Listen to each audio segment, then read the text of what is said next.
Well, what in the heck do we have here? Oh no, not another Chrysler product. Peter, I have a rule on my channel, no more Chrysler products. What are you doing here? What's up, brother? Well, folks, we got a new Jeep TJ coming on the channel here. Peter just bought a summer project, and we're gonna do a little bit of work on it. You might be able to guess already. You're not supposed to be able to fit a hand in there. Transparent fenders. Yes.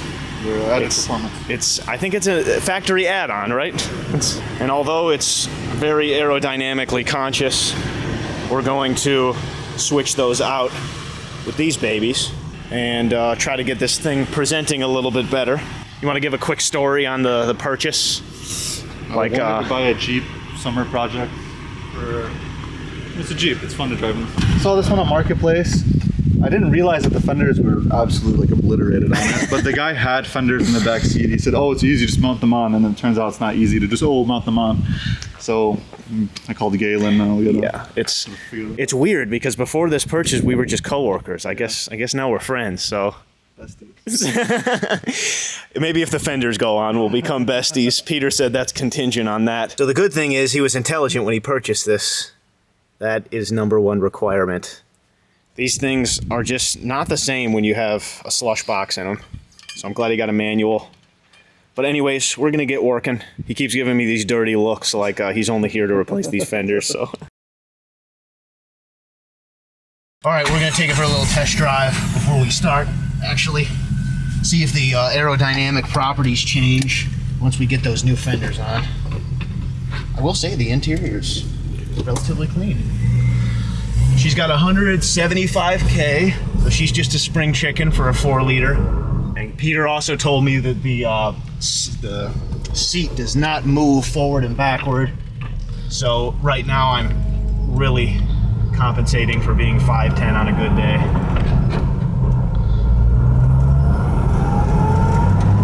What do you think, Galen? What's your thoughts? Not bad, not bad. I think we made it up to 3rd gear so far. Yep. I'm gonna take her on the road here. Maybe see if we can find a large rock to climb.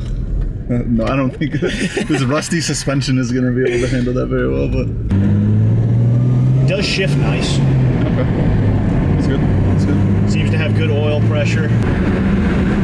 Horn works. That guy just flipped me off. I don't know why. We're gonna get new tires on it, and then I might have to put a lift kit on it, so we'll have like a second lift for that. It's almost something you gotta do when you buy one of these. Yeah. The tires have like no tread on them anyway, so I'm just kind of waiting to see a good one pop up on Marketplace and then just cop those. And then whatever size they are, if I like them, then we'll have to lift the Jeep accordingly. It really doesn't drive bad though. Because almost 180,000 miles, you know, stuff can get worn out, but yeah, everything feels pretty solid. Usually the issues on these Jeeps are like mostly cosmetic stuff, like replacing.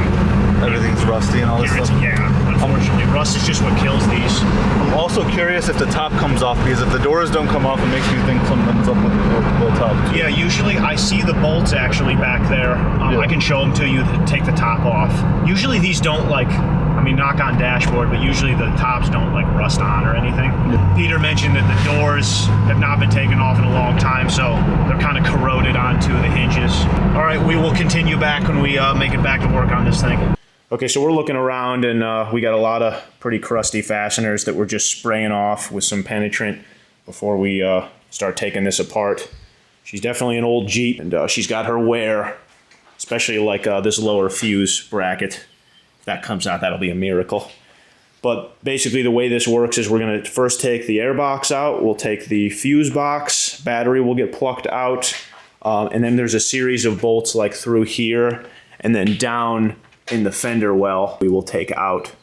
So like there's 4 there and along the perimeter. With that being said, I think we're gonna get going here. I'll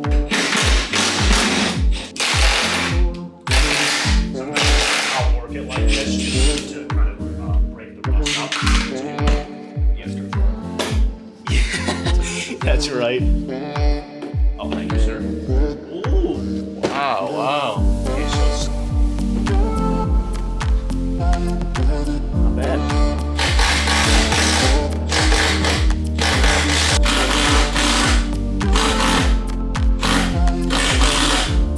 ran into our first roadblock, which was this bolt that ended up snapping on us. Luckily, this one and this one for the airbox came out with the old golden ticket. So if anything's not moving on you like this, just give it some heat. We may have risked starting a fire, but it's okay. And so yeah, there's the two that actually came out. That's the one that snapped. We're probably just gonna leave that. She's a hashtag cheap Jeep, not a huge deal. Just gently, and then we should be able to.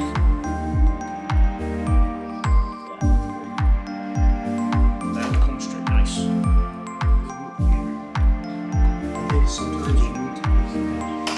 You just need to be healthy and strong. Here was the battery hold down we took out. You've never seen.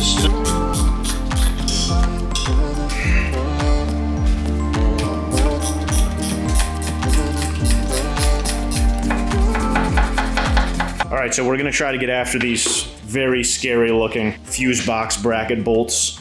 I don't have much confidence in these, but Peter just hit them with the brush a little bit so we can see what we're working with.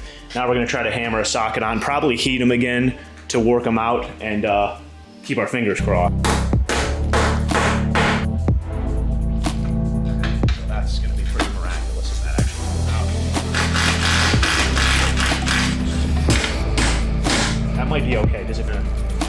Okay, good. So miraculously, the bracket came out with no fatalities, actually. We got all 3 bolts here, so we're getting there. Now we're gonna just grab some other little bolts out. Got some ones in the fender well that we'll get at. Yeah, we will also jack the Jeep up, get the wheel off momentarily. So we're getting there, we're getting there.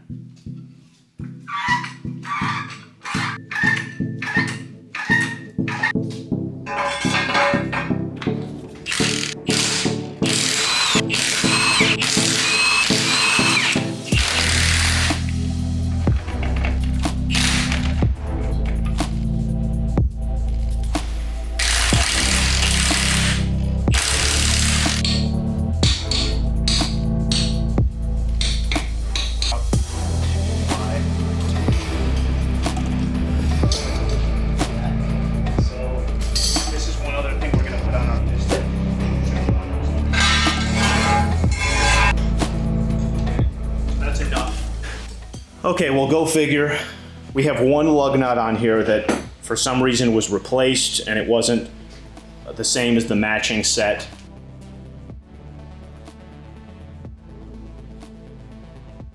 And now it's some weird size. It looks like it might be 17 millimeter, but I'm gonna have to beat a 17 millimeter on there, and it's so seized on there. What we're gonna try to do is heat this thing as much as we can, beat a socket on, and then try to bust it loose. So you guys are either gonna see things go really right or really wrong.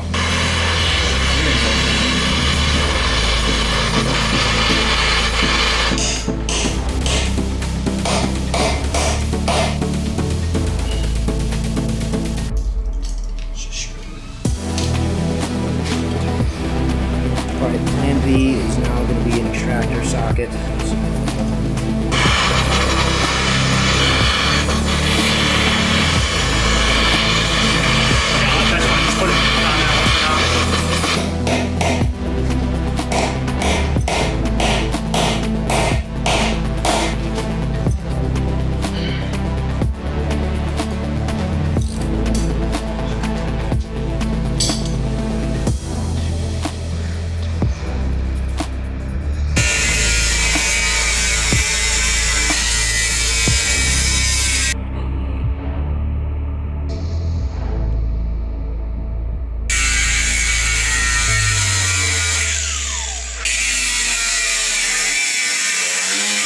Alright guys, so what we got going on, I'll show you on the new fender. Alright, so we can see, so Galen, we couldn't get these 2 screws out the fender, so what he's doing is he's cutting across here, and then this way, right when he's done with that, we can literally just take the fender off, and then we'll just worry about that afterwards. We'll cut the screws out and put new ones in or something. But yeah, so we're just chopping it up at this point, last resort, no big deal. I should have just said no. I should have just told him I wasn't available. How cooked are we on a scale 1 to 10? I've definitely been more cooked than this. Okay. This is like a 6 right now. Okay. So we're working it out. Okay, just be careful against that body panel there because that's still connected. See the little thing over here? You don't want to break that. So what I'm going to try to do is get this passed. All right, what do we got, Peter? Yeah. Just like that. Woo. No problems whatsoever. That was easy 25-minute job, man. Easiest thing we've ever done. Well, when you're working on something that's clearly from Florida or a southern state like this, then no problem, right? Not a speck of rust on this baby, says Marketplace.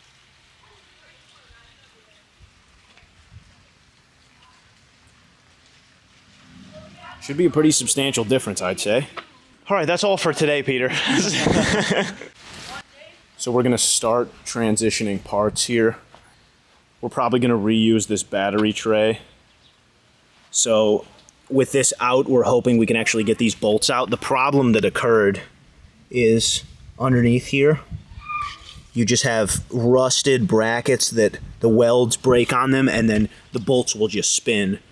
So that just made everything not fun. I mean, you can see what you deal with when you work on rusty shit, like just bolts snapping. All things considered, I'm surprised more bolts didn't snap on this. But as you can see, that bracket on the side here is already on the newish fenders. So we have to get battery tray, this box here, which maybe you guys can tell me what the heck that is. This little, this thing connected somewhere in the engine bay. I don't know if this is some kind of vent tube canister or what the heck it is. And then we're probably going to transfer over the flares. Yeah, it's looking like that's going to be the case. Okay. Yeah, Peter, I had Peter look up what the price of new flares would be, and because this is a budget build, we're probably just going to transfer those over and just hope that these bolts come out without too much stress. Yeah. It's just these like... Yeah, you can get to both sides of it. Getting on top. It's got those little nut certs on the bottom, but all these bolts, have really seen better days. Some of these don't even have a head on them. We can replace them if needed. So we're gonna get going on this. All right, we're trying to get the replacement fender in place. Did the parts transfer, and okay, this has to go down a little bit. Okay, I'll update in just a second, hang on. Long overdue for an update here, folks. Passenger fender is nearly stabbed on. We got a few things to button up inside here. Gonna get the fuse bracket back in just a second. Gotta get the battery back in. We had to jerry-rig a couple things together, but it's okay. Again, hashtag budget friendly.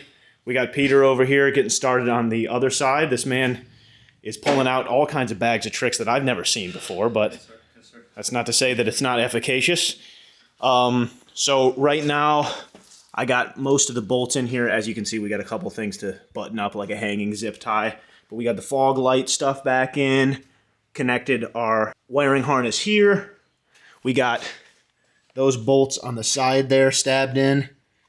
You can see at one point this fender was blue. Again, guys, budget build. That's the key here. Listen, you don't need to be self-conscious about it, okay? It's cheap-ass Peter. Budget build. So, yeah, we're just going to keep moving, and we'll continue to update you as we go. Just cleaning up some of the threads here with the tap, because these basically all had almost no threads left, so hopefully this will clean it up a little bit, and the bolts will go in nicer.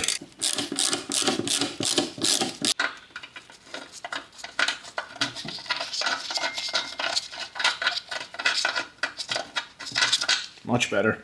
All right, getting the battery in. Having the muscle on the job to take care of this. I think you flip it, don't you? I'll leave it off for now, yep. Okay, we're now on like hour 8 of this job. Passenger fender is like 1 bolt away. This job's honestly just been a nightmare. Every bolt, Peter's laughing. Every bolt that could get stuck, that could give us a hard time, it just all happened. And you can see, of course, like this thing's no spring chicken, but it's just very, very frustrating. It really tests your patience when every bolt gets seized on you, things snap. You need to heat things to get them out. We literally had to, there was a box here, we had to completely grind it out with the angle grinder in order to get it to come out. And because just all 4 bolts, the little plastic pinch welds that they have on there, they just snap, the welds break after all this time, and the bolts, they just free spin, so you can't get them out. You can't get in there to hold the backside of them with a wrench or with the pliers. So you have to take your angle grinder. That's been a star of the show today. And you have to just cut it out. It's almost out, is the good news. Sorry that I have not been the best with updates. The good news is this over here is pretty much all back together. So now that's got a much less rusty fender on it. A battery and all that jazz is back in, the air snorkel. I'm not even going to make a percentage estimate on this because it's already 10:30 and we very well could be out here till tomorrow morning. But spirits are staying strong. Any words, Peter? It's the easiest thing, easy shop ever. Easy, Florida Jeep, man. This is easy money. It's from Florida, actually. No rust. You can actually tell. 0%. This is just all sand. That's all that is sand. So no rust. She's good to go. So the original audio got kind of interrupted by an impact drill in the background, but essentially in this clip, I'm just saying how we finally got the fender off, and we basically had to cut 2 or more bolts, which I'm kind of showing in the clip here.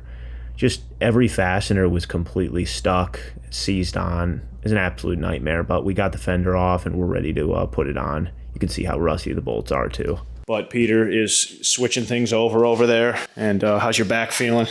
Not so good. You know, this thing's never seen winter. Oh yeah, no, I think that's something I've been reiterating in our video. She is a rust-free beast. But there is the fender, if you'd be so inclined to call it that. Not sure that it even deserves that status anymore. Here's our much better condition replacement. He just got the flare on. We're gonna do a couple more things on this, stab it in the car. I'm gonna try to get a little bit more footage of us reinstalling. I've been kind of bad about filming all of this process, but you guys can just see the freaking carnage we have here. Every tool set came out. We had the bench grinder out to clean up the bolts. Face mask for just the endless number of things we had to angle grind. What looks like a water bottle, but really is some Jack and Coke. And just every freaking tool. The Matgo box was really getting used today. And then, of course, I think I showed it in a separate clip, but this was at one point part of Peter's Jeep. And now it has fizzled into a puddle of corrosion.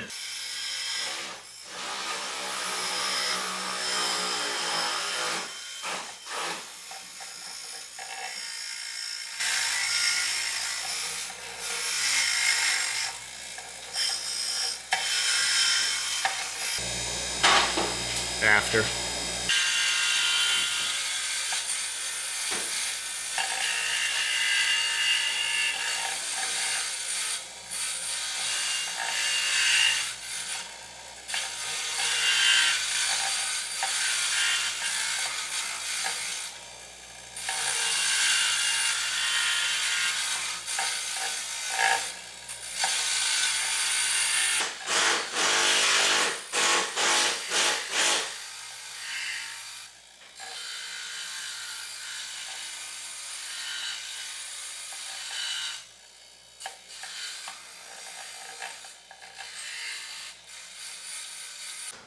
Okay, well, a short 12, 13 hours later, who can really keep count?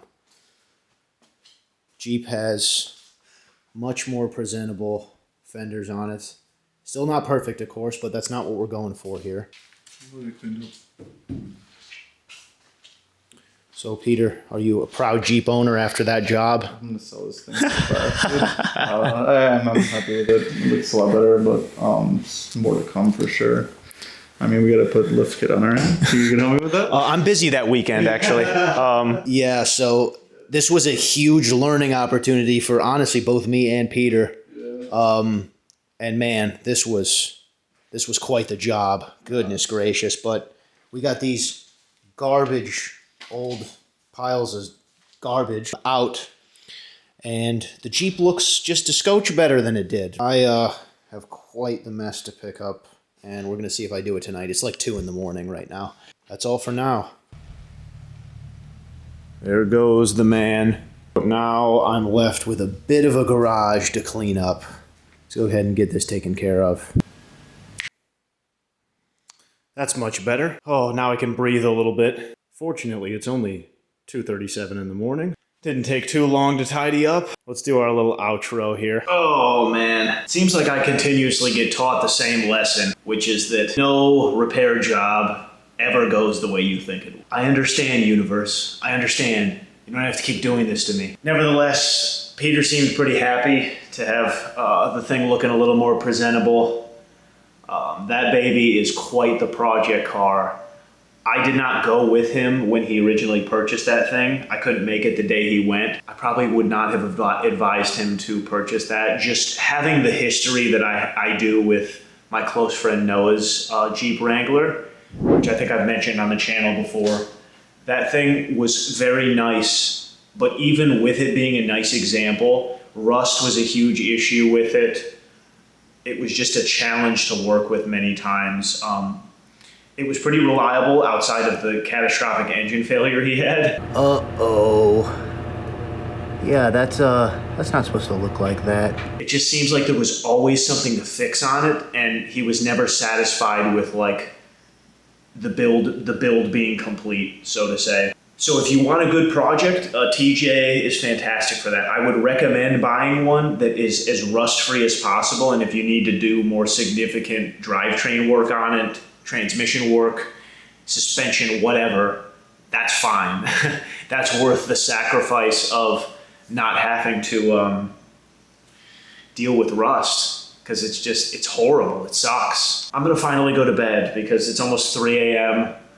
That was a ridiculously long day. That was like 13 hours of work, which probably sounds ridiculous for a Fender replacement, but we just ran into every possible roadblock we really could have. Peter's Jeep must have shed close to 10 pounds when all said and done.